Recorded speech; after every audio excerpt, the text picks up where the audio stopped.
రోజుల కోర్సు పూర్తి చేస్తే చాలు 100% ప్లేస్మెంట్ సపోర్ట్ తో సాఫ్ట్వేర్ జాబ్ మీ సొంత. వెంటనే కోడ్ జ్ఞాన్ డెస్టినేషన్ ని సంప్రదించండి. మిస్టర్ శశికాంత్ గారు, నమస్తే ఉషా గారు. వైకుంఠ ఏకాదశి ఈ రోజుకి సంబంధించి చాలా ప్రత్యేకత ఉంటుందని అందరికీ తెలుసు. తెలుగు ప్రజలందరూ కూడా ఆ వైకుంఠ ఏకాదశి సందర్భంగా తిరుమల తిరుపతి దేవస్థానంలో ఉన్న వెంకటేశ్వర స్వామిని దర్శించుకోవడానికి వేలాది మంది భక్తులు వెళ్తుంటుంటారు. దాని సందర్భంగానే వాళ్ళు కనుక మనం చూసుకుంటే కొండ కింద ఏదైతే జరిగిన ఇన్సిడెంట్ ఉందో అతి బాధాకరం అని చెప్పొచ్చండి. 6 పైగా చనిపోయారు అన్న వార్త మనం వింటూ ఉన్నాము. ఇందులో ఎవరిది తప్పు, ఎవరి నిర్లక్ష్యం అని చెప్పుకోవాలి అంటారు? దీనికి సంబంధించిన పూర్తి సమాచారం ఏంటి? దీన్ని ఏ విధంగా మనం చూడాల్సిన అవసరం ఉంది అంటారు?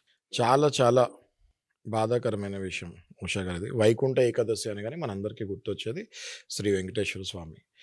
ప్రతి గుడిలో, నాట్ ఓన్లీ తిరుపతి తిరుమల, ప్రతి గుడిలో 2 రాష్ట్రాల్లో కూడా వెంకటేశ్వర స్వామి గుడి ఎక్కడుందా అక్కడికి ఎక్కుర్చుకుపోయి ఉంటుంది. So we can expect the crowd. నార్మల్గా మన ఇంటి దగ్గర ఉన్న వెంకటేశ్వర స్వామి గుడి కూడా ఆ రోజు రష్ ఉంటుంది అన్న విషయం మనందరికీ తెలుసు.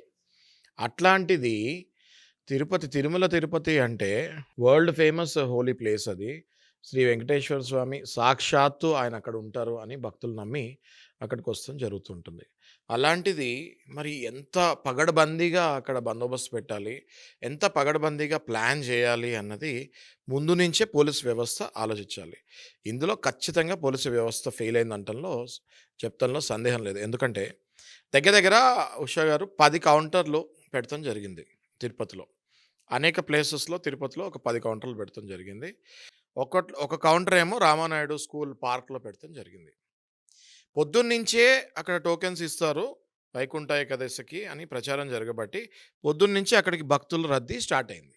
భక్తుల రద్దీ ఎప్పుడైతే స్టార్ట్ అయిందో టోకెన్స్ ఇచ్చేసి ఆ భక్తులను అక్కడి నుంచి పంపించేస్తూ ఉంటే ఆ ఫ్లో అలాగే వెళ్ళిపోయేది. ఆ ఫ్లో ఏదైతే ఉందో అలా క్రౌడ్ వచ్చేది, టికెట్ తీసుకునే వాళ్ళు వెళ్ళిపోయేవాళ్ళు. ఏ కారణం వల్ల మనకి తెలియదు కానీ భక్తుల్ని అక్కడ స్టాండ్ చేపిస్తాం జరిగింది. కొంతమంది పెద్దవాళ్ళు వస్తారు, వాళ్ళు వచ్చిన తర్వాతనే వాళ్ళ సమక్షంలో జరగాలి అని భావించినట్టు కొంతమంది చెప్తున్నారు. కొంతమంది ఒక డిఎస్పి గేట్ ఓపెన్ చేసేసాడు, దానివల్ల ఒక్కసారిగా తొక్కిసలాట జరిగింది అంటున్నారు. కొంతమంది లైన్లో ఉన్న ఒక వృద్ధురాలకు ఒంట్లో బాగాలేదు, ఆమెని కాపాడటానికి బయటకు తీసుకెళ్లే క్రమంలో గేట్ తెరుస్తాం జరిగింది. ఒక్కసారిగా జనాలు ఒకళ్ళ మీద ఒకళ్ళు పడిపోతాం జరిగింది. ఇంకొంతమంది లైన్లో ఒక 2 దుండగులు అరిసి కావాలని తొక్కిసలాట అయ్యేటట్టు చేశారని అంటున్నారు. అనేక రూమర్లు మనం పొద్దున్నుంచి అనేక మీడియా ఛానల్లో చూస్తున్నాము. ఏదైనా 100% దీనికి గవర్నమెంటే రెస్పాన్సిబిలిటీ అన్నదైతే మనం తెలుసుకోవాలి. ఏ రాజ్యమైనా కూడా, ఏ ఘటన అయినా కూడా దాని straight responsibility will go to the ruling government అన్నది మనం అందరం కూడా అర్థం చేసుకోవాలి. రెస్పాన్సిబిలిటీ తీసుకుంటంలో తప్పులేదు. రెస్పాన్సిబిలిటీ తీసుకొని మా వైపు లోపాలు ఏమైనా ఉంటే అది ఒప్పుకుంటంలో తప్పులేదు. రెస్పాన్సిబిలిటీ తీసుకోకుండా మేము అన్నీ కరెక్ట్గానే చేసాము, ఎవరో ఏదో చేశారు దానివల్ల అయిందంటే మాత్రం అది ఖచ్చితంగా తప్పు. టీటీడీ రెస్పాన్సిబిలిటీ తీసుకోవాలి, at the same time ruling government కూడా రెస్పాన్సిబిలిటీ తీసుకోవాలి. జరిగింది ఎలా జరిగింది అన్నది ప్రాపర్గా ఇన్వెస్టిగేషన్ చేయాలి, ఆ రిపోర్ట్ అందరి ముందు బయటపెట్టాలి. మళ్ళీ ఇట్లాంటివి జరగకుండా వేరే గుడులు, వేరే టెంపుల్స్ ఎక్కడైతే రద్దీలు జరుగుతూ ఉంటాయో వాళ్ళు కూడా ఎందువలన ఇట్లా జరిగింది తొక్కిసలాట అన్నది కనుక్కొని ఇలాంటి మిస్టేక్ జరగకుండా మళ్ళీ ప్రొటెక్షన్ కరెక్ట్గా దానికి తగ్గట్టు prevention is better than cure అంటారు. దుర్ఘటన జరిగింది, ఇది ఎగ్జాక్ట్లీ ఎందుకు జరిగిందో కనుక్కోకపోతే మళ్ళీ ఇంకోటి జరుగుతుంది, రైట్? సో ఇప్పుడు మనం చూస్తూ ఉంటే దగ్గర 6 చనిపోతాం జరిగింది. 40 నుంచి 50 మంది సివియర్లీ ఇంజూర్డ్, సీరియస్ ఉన్న వాళ్ళు క్షతగాత్రులు హాస్పిటల్స్లో జాయిన్ అవుతాం జరిగింది. ఈ 50 మందిలో మనకి ఇంకో 1-2 గంటల్లో వాళ్ళ పరిస్థితి ఏంటో కూడా తెలుస్తుంది. ఇది కనుక మనం చూసుకుంటే తిరుపతిలో హిస్టరీలో ఎప్పుడు కూడా ఇలా జరగలేదని మనందరం వింటున్నాం.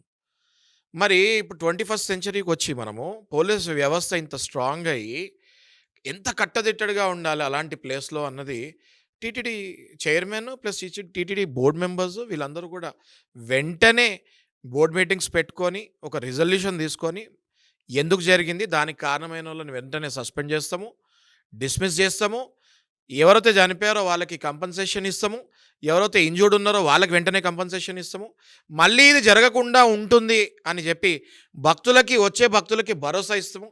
ఇప్పుడు మీలాంటి వాళ్ళు నాలాంటి వాళ్ళు ఇప్పుడు తిరుపతికి వెళ్ళాలంటే మళ్ళీ ఆలోచించే పరిస్థితికి వచ్చాం మనం డెఫినెట్గా. సో మళ్ళీ వచ్చే భక్తులకి కాన్ఫిడెన్స్ ఇస్తూ రూట్ మ్యాప్ నెక్స్ట్ ఇక మీదటి నుంచి ఇట్లా ఉంటుంది అని చెప్పప్పుడు మనము డిజిటల్ ప్రపంచంలో ఉన్నామండి. టోకెన్లకు లైన్లో నుంచి ఉంటాం ఏంటండి ఉషా గారు? We are in digital world. టోకెన్లకు లైన్లో నుంచి ఉంటే మీరు ఆన్లైన్ టోకెన్స్ ఇవ్వచ్చు కదా. ఈ ఓటింగే చేద్దామంటున్నారు ఫ్యూచర్లో. మోడీ గవర్నమెంట్ వీళ్ళు ఏమంటున్నారంటే ఫ్యూచర్లో అసలు ఓటింగ్ కూడా లైన్లో నుంచి ఉంటాం ఏంటి. జనాభా ఏంట, మన భారతదేశం జనాభా ఇప్పుడు చైనాను కూడా దాటిపోయింది. Number 1 in entire world. మన జనాభా దగ్గర దగ్గర 200 కోట్లకి వెళ్ళిపోతున్నాం మనం. అలాంటిది ఇంకా లైన్లలో నుంచుంటే మనకున్న జనాభాకి ఎంతమంది పోలీసులు ఉంటే సరిపోతారు, ఎంతమంది ఉన్నా సరిపోరు. కాబట్టి ఆన్లైన్ డిజిటల్ వ్యవస్థను యూజ్ చేసుకోవాలి. ఇలాంటి తొక్కిసలాటలు జరగకుండా ఉండాలంటే కంప్లీట్గా డిజిటల్ వరల్డ్కి వెళ్ళాలి, ఇంప్లిమెంట్ చేయాలి. 100% రెస్పాన్సిబిలిటీ మాత్రం టీటీడీ తీసుకోవాలి, రూలింగ్ గవర్నమెంట్ తీసుకోవాలి. ఎవరు జరిగిందో ఇందాక అన్నట్టు డిస్మిస్ చేయాలి. కంపెన్సేషన్ చాలా గట్టిగా ఇవ్వాలి. ఎందుకంటే భక్తుల మనోభావాలు ఆల్రెడీ దెబ్బతిని ఉన్నాయి ఇంతకుముందు జరిగిన కొన్ని ఇన్సిడెంట్స్కి. దీంతో ఇంకా మనోభావాలు దెబ్బతింటాయి. అసలు తిరుపతి తిరుమల అంటేనే ఎప్పుడు వెళ్ళాలా, ఎప్పుడు దర్శించుకోవాలా అనే ఎదురు చూసే భక్తులకి మీ ఇట్లాంటి సందేశాలు మనం పంపిస్తూ ఉంటే, భయాన్ని కలిగిస్తూ ఉంటే, మరి రేపొద్దున ఎవరైనా కూడా రావాలి అంటే 1-2 సార్లు ఆలోచించే చిన్న చిన్న పిల్లలతోటి వస్తూ ఉంటారు, పెద్ద పెద్ద వాళ్ళతో వస్తుంటారు. లైన్లలో వాటర్ కూడా లేకుండా అప్పుడప్పుడు స్ట్రగుల్ అవుతూ ఉంటారు. గంటలు ఒక కేజ్లలో ఉంటూ ఉంటారు. మరి ఇవన్నీ ఎక్కడో అక్కడ దీనికి పరిష్కారం రావాలి. ఆన్లైన్కి వెళ్ళాలి. డిజిటల్ని కంప్లీట్గా ప్యూర్ డిజిటల్ని ఇంప్లిమెంట్ చేస్తేనే ఇవన్నీ కట్టుదిట్టం అవుతుందని నేను పర్సనల్గా అనుకుంటున్నాను. Balance rest of the thing we need to leave it to the government and TTD board members.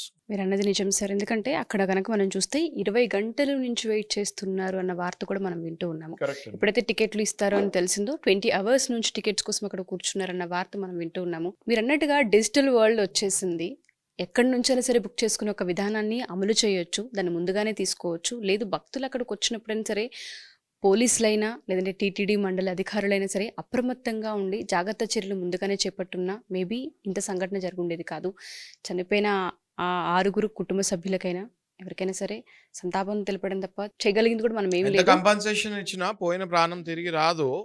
But still compensation అన్నది మన వైపు నుంచి ఒక జెస్చర్ కాబట్టి మంచి కంపన్సేషన్ వాళ్ళకి ఇవ్వాలని నేను కోరుకుంటున్నాను. అలాగే వాళ్ళ ఫ్యామిలీ మెంబర్స్కి వీలైతే టీటీడీలో ఏదైనా జాబ్స్ కూడా ఇచ్చి వాళ్ళని కాపాడుకోవాలని నేను కోరుకుంటున్నాను.